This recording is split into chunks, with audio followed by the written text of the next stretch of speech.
Acordo entre Israel e Hamas está provisoriamente cancelado. Segundo lideranças do Hamas, Israel não cumpriu com as suas partes do acordo, e Israel inclusive alega que se até a meia-noite os reféns não forem soltos, os ataques à faixa de Gaza voltarão.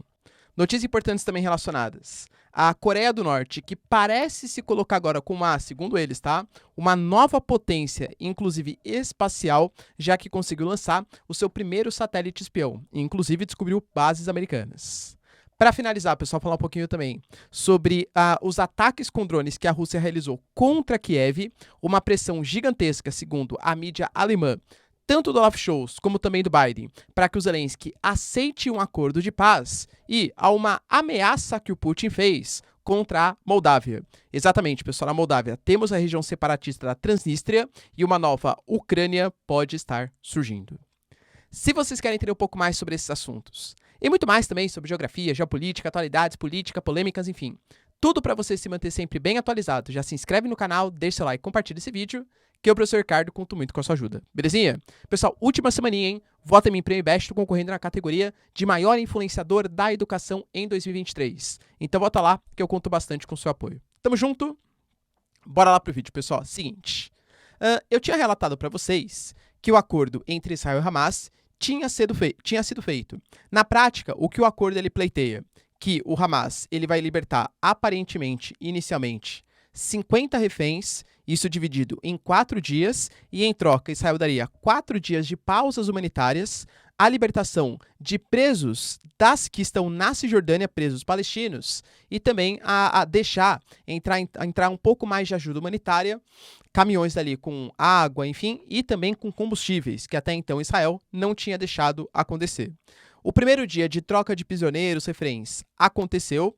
Quando foi acontecer o segundo dia, o Hamas alegou que Israel não estava cumprindo a sua parte no acordo. Segundo a Hamas, a libertação dos presos palestinos na Cisjordânia não está seguindo uma ordem de tempo que aquela pessoa está cumprindo pena e, principalmente, Israel não deixou chegar todas as ajudas humanitárias que tinham sido acordadas, pelo menos segundo o Hamas. Segundo os números oficiais, somente 50 caminhões de ajuda entraram e a expectativa do Hamas era que tivesse entrada de 200 caminhões de ajuda humanitária. Então Hamas alegou que como Israel não cumpriu a sua parte no acordo, enquanto Israel não deixar pelo menos chegar um pouco mais de ajuda humanitária, não vai rolar a libertação dos reféns. Só que Israel, por pronunciamento oficial, inclusive do próprio porta-voz do Ministério das Relações Exteriores, o Lior Ben-Dor, ele garantiu, pessoal, que na verdade não existe nada disso. O que existe é que Israel está sim, de fato, cumprindo todos os seus acordos e o Hamas, por algum motivo que ele não sabe explicar, está dando para trás agora na sua relação, no seu acordo que tinha com Israel. Então ele falou, olha, a gente tem um prazo aqui a ser cumprido. Se o Hamas desrespeitar o prazo que foi dado, a gente também vai cancelar nosso acordo. Ou seja, os prisioneiros da Cisjordânia, a chegada de ajuda humanitária, incluindo combustíveis, e até mesmo o cessar-fogo está em risco. Nesse momento, pessoal, nas notificações oficiais, Catar e Egito estão tentando mediar, negociar com Hamas para que ele volte atrás e liberte os reféns, para que consiga manter esse período de pausa. Lembrando, pessoal, que pelo menos no acordo inicial, a cada 10 prisioneiros a mais que o Hamas soltasse, era mais um dia dessa pausa humanitária e também prisioneiros que Israel mantém na Cisjordânia, que também seriam soltos. Trabalhar com geopolítica, com a informação tão em cima da hora, tem dessas coisas, né? Enquanto eu gravava para vocês e editava, saiu a notícia que aparentemente os impasses eles foram resolvidos ou parcialmente resolvidos e a libertação de reféns vai acontecer hoje mesmo, ou seja, Israel não atacará. Pelo menos são as informações preliminares. Só que isso, que nem eu falei, que está começando, pessoal, a incomodar o mundo inteiro. Inclusive, hoje a gente teve a Espanha convocando a sua embaixadora na Espanha, a embaixadora israelense, por manifestações contrárias que Israel deu à Espanha. Como assim, professor? O Pedro Sánchez e o primeiro-ministro da Bélgica, eles fizeram uma visita a Israel, negociaram ali, pessoal, com o Herzog, o presidente ali de Israel, com o Benjamin Netanyahu, e depois foram para a passagem de Rafah e depois foram para a Cisjordânia, negociar também com Mahmoud Abbas. E eles deixaram bem claro, pessoal, que segundo eles, vou falar aqui no YouTube, a Matan, enfim, que Israel provoca indiscriminada é inaceitável. Então, o Pedro Sanches e o primeiro-ministro da Bélgica, eles garantem que eles entendem a resposta que Israel tem que dar para a sociedade, para a comunidade internacional, não defendem o Hamas, mas que a maneira que Israel vem fazendo, que já provocou a morte de 15 mil palestinos, isso é completamente inaceitável. O Eli Cohen, um dos representantes das relações exteriores israelense, ele deixou bem claro que esse tipo de declaração, até o Netanyahu, tá? O gabinete também, ele só favorece a narrativa dos terror, né? Que são que é o Hamas. O Benjamin Netanyahu também falou que lamenta muito que tanto Espanha quanto Bélgica não estejam colocando na mesma prateleira, nas mesmas ações, o que Israel fez e o que os palestinos fizeram. Então, a Espanha, como supostamente foi acusada por Israel de estar defendendo o terror, a Espanha convocou a embaixadora. O que significa isso? Eu diria que é quase uma nota de repúdio, né? Convocar a embaixadora para dar explicações demonstra uma insatisfação com a postura que o outro país vem adotando. Galera, que nem eu falei, tá? A Espanha nunca foi uma grande aliada de Israel, tal, tanto quanto os ingleses, os franceses, os Estados Unidos. Mas, querendo ou não, é um país importante da União Europeia e da Europa Ocidental.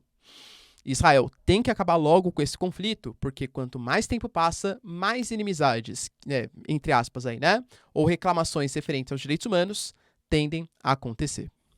Outra notícia, pessoal, que movimentou bastante a geopolítica está ligada à Coreia do Norte. A Coreia do Norte, ela conseguiu lançar o seu primeiro satélite espião. Já tinha tentado lançar 2 que falharam.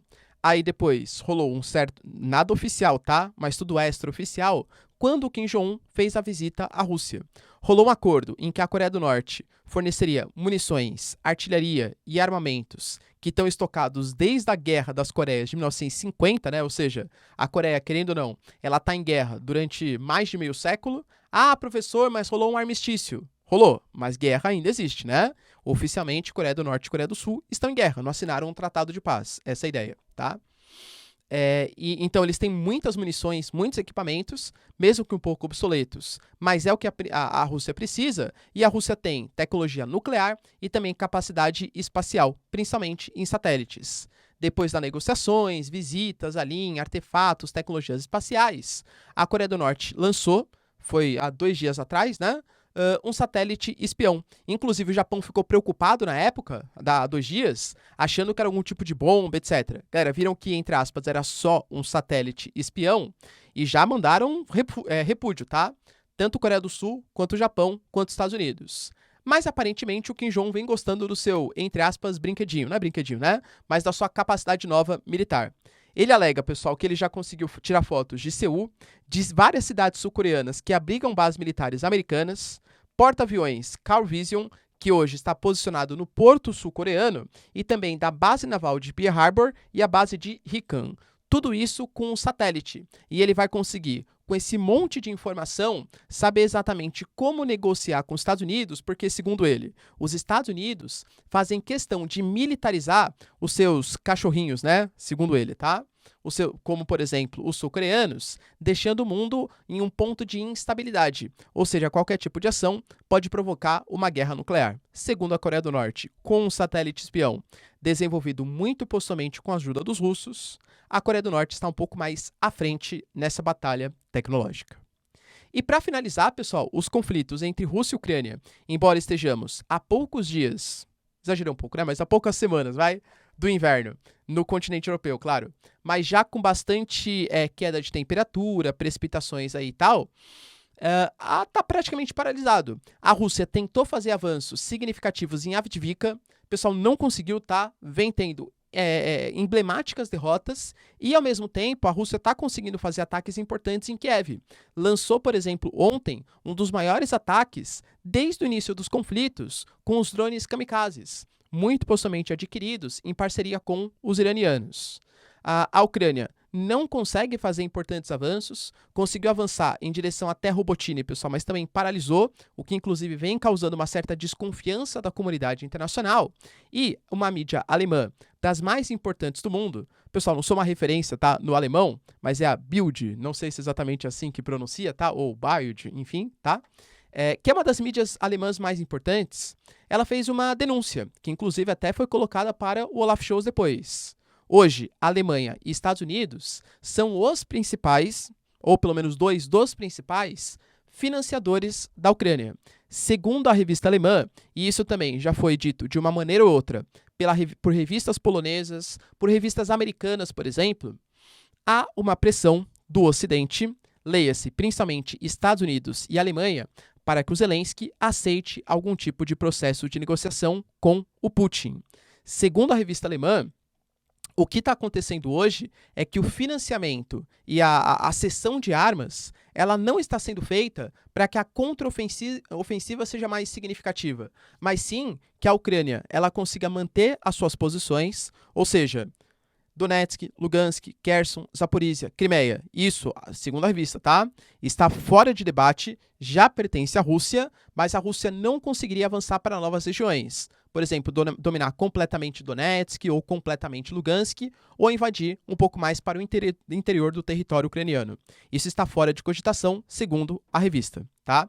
O que eles estão dando armamento para garantir a soberania do que, entre aspas, restou do território ucraniano. Quando o Olaf Scholz ele foi perguntado para saber se de fato estava acontecendo ou não, ele negou veementemente e falou que a Alemanha, assim como seus parceiros europeus, sempre vão estar do lado dos ucranianos para uma vitória contra os russos. Mas a gente teve declarações, não ontem, mas anteontem, do Alexei Danilov, que é o secretário do Conselho de Segurança Nacional, e ele deixou escapar ali uma frase um pouco emblemática. Ele falou que discussões sobre um possível acordo entre Ucrânia e Rússia estão crescendo entre países, entre certos países, né, segundo ele ali, tá? Sem especificar exatamente quais seriam esses certos países. Com a mídia polonesa colocando que o Ocidente está, entre aspas, perdendo, com o Washington Post falando sobre isso, agora, pessoal, com a Bild, ou Bild, né, revista alemã, também falando sobre o assunto, dá a entender que uma pressão em cima do Zelensky está aumentando, está ficando cada vez maior.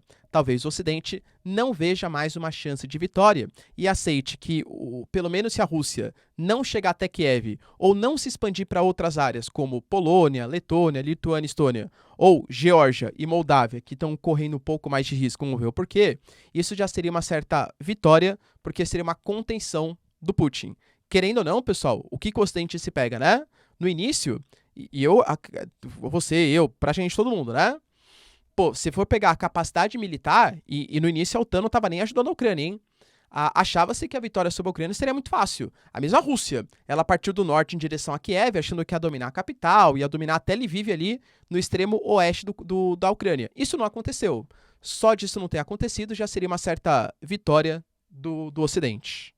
E aí, pessoal, você concorda com a posição deles? E para finalizar, a gente teve hoje a Maia Sandu, na verdade ontem, né? Que é a líder da Moldávia, a Moldávia, que está bem próxima ali, né, pessoal, uma continuidade do território ucraniano, anunciou mais algumas medidas de saída da CEI. Para quem não sabe, a CEI é a Comunidade dos Estados Independentes. Quando a União Soviética ela se fragmentou no começo da década de 90, manteve-se algum nível de conversação política, geopolítica, econômica, algum tipo de ajuda conjunta entre os países que faziam parte da antiga União Soviética, nem todos, né? Alguns debandaram para o lado União Europeia da Força, visto Letônia, Lituânia e Estônia, mas a Moldávia era um desses países. E talvez um dos principais pontos que fez a Moldávia ficar do lado da Rússia na CEI foi justamente a questão da Transnistria. A Transnistria é um território que se declarou como autônomo quando a União Soviética estava num período de queda, uma decadência da União Soviética, e aí um grupo de pessoas pegou aquele território e falou, não, isso aqui vai ser a República Socialista da Transnistria. A Rússia não reconhece oficialmente, mas tem 1.500 militares ali posicionados. Inclusive, Dugin, que é conhecido como o ideólogo do Putin, fala que a Nova Rússia, né, ou seja, a conjuntura, a anexação da Rússia, passando pelo sul da Ucrânia e chegando até a Transnistria, até a Moldávia, seria o grande objetivo da Rússia. É fato, pessoal, que a CEI ela não conseguiu mediar essa situação, poxa, passou já quase 30 anos, né, e a Transnistria continua pertencendo ao território da Moldávia. E a Maia Sandu, ela está cada vez mais interessada em pertencer à União Europeia. Tanto que já corroborou, tá? Saiu de uma série de acordos da CEI, saiu da Assembleia, por exemplo, da organização, e garantiu que vai compactuar com a União Europeia para adotar sanções contra a Rússia. Já foi falado pelo Sergei Lavrov, pelo Peskov e até mesmo pelo Putin que os russos que vivem na Transnistria ou que apoiam o território russo estão ameaçados pela possível expansão da União Europeia e, quem sabe, da OTAN em direção à Moldávia. Muito parecido com o que a Rússia falou sobre a Ucrânia, né? Será, pessoal, que o sonho da Nova Rússia vai de fato ser consolidado? Será que existe um risco de invasão? Pelo menos são as ameaças do Putin. Beleza, pessoal? Deu para entender os principais acontecimentos? Se vocês curtiram o vídeo, então, já deixa seu like, se inscreve no canal. Tamo junto, beijos, abraços e tchau, tchau.